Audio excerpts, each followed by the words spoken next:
Madam একটা কথা বলছিলাম। হ্যাঁ বলো, কি বলছো? ওই ছেলেটাকে দেখতে পাচ্ছেন? এই ছেলেটা প্রত্যেক দিন রেস্টুরেন্টে আসে আর ফ্রিতে খাবার খেয়ে চলে যায়। যেই রেস্টুরেন্টে ভিড় জমে যাবে সেই ভিড়ের সুযোগ নিয়ে ও এসে খাবার নেবে, নিয়ে টুকটুক করে চলে যাবে পয়সাটা না দিয়ে। কতদিন থেকে চলছে এরকম ব্যাপার? বেশ কয়েকদিন থেকেই চলছে এরকম ধারা। ছেলেটা বেশ কয়েকদিনই নিয়ে চলে যাচ্ছে। এতদিন ধরে যে এই ব্যাপারটা চলছে আমাকে তো কই জানানো হয়নি। তোমরা কি করছো? এত যে খাবার লস হয়ে গেল, তার পয়সাটা কে দেবে? তুমি দেবে? মানে ম্যাডাম, সরো, তোমাদের দ্বারাই কিচ্ছু হবে না। সরো সরো সরো।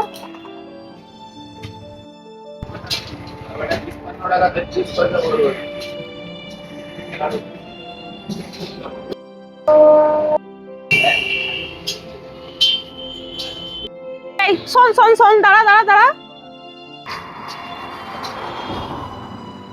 বলুন।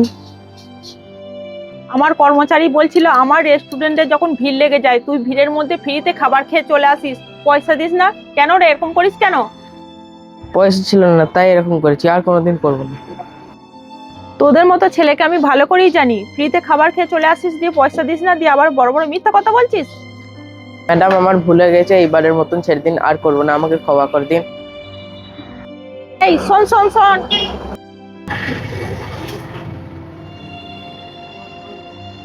বলুন।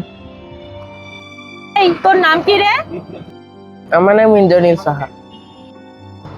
ও, তোর নাম ইন্দ্রনীল? তুই এখানে বস বস।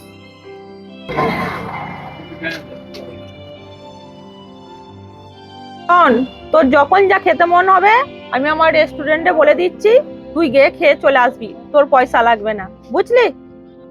সত্যি ম্যাডাম পয়সা লাগবে না? সত্যি রে, কোনো পয়সা লাগবে না। খুব ভালো ছেলে, যাস গিয়ে খেয়ে আসবি। হ্যাঁ,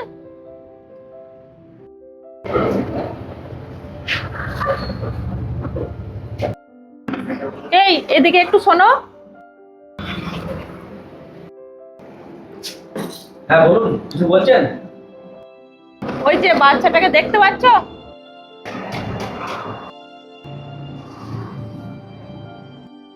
হ্যাঁ। ওই বাচ্চাটা এরপর থেকে রেস্টুরেন্টে যখন যা খেতে চাইবে ওকে খেতে দেবে, কোনো পয়সা নেবে না ওর কাছে, ঠিক আছে?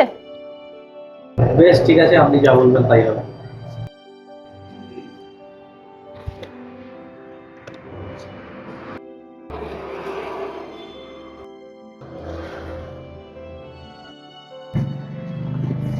আচ্ছা ম্যাডাম, একটা কথা বলছিলাম আপনাকে। হ্যাঁ বলো, কি বলছো?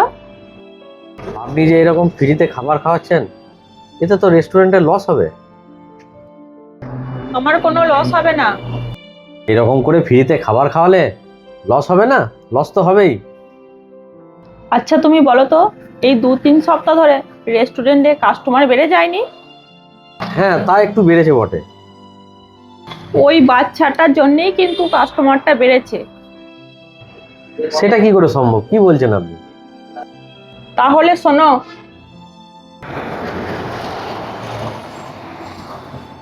ভগবান, এই রেস্টুরেন্টের জন্য এত ভিড় লেগে যায়, আমি খাবারটা আনি কেউ যেন আমাকে না দেখতে পায়। দয়া করে কৃপা করো আমাকে।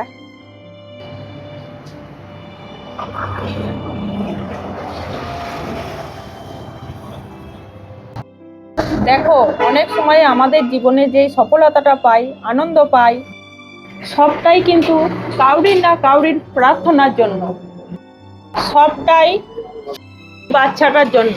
কারণ বাচ্চাটা প্রচন্ড পরিমাণে ক্ষুধার্ত ছিল, সে ভগবানের কাছে প্রার্থনা করছিল যে এই রেস্টুরেন্টে ভিড় লাগুক, ভিড় লাগলেই এই পাকে আমি খাবার খেয়ে চলে আসবো।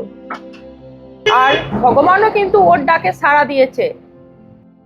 তারপর থেকেই দেখো আমাদের দোকানে কিভাবে কাস্টমার বেড়ে গেছে।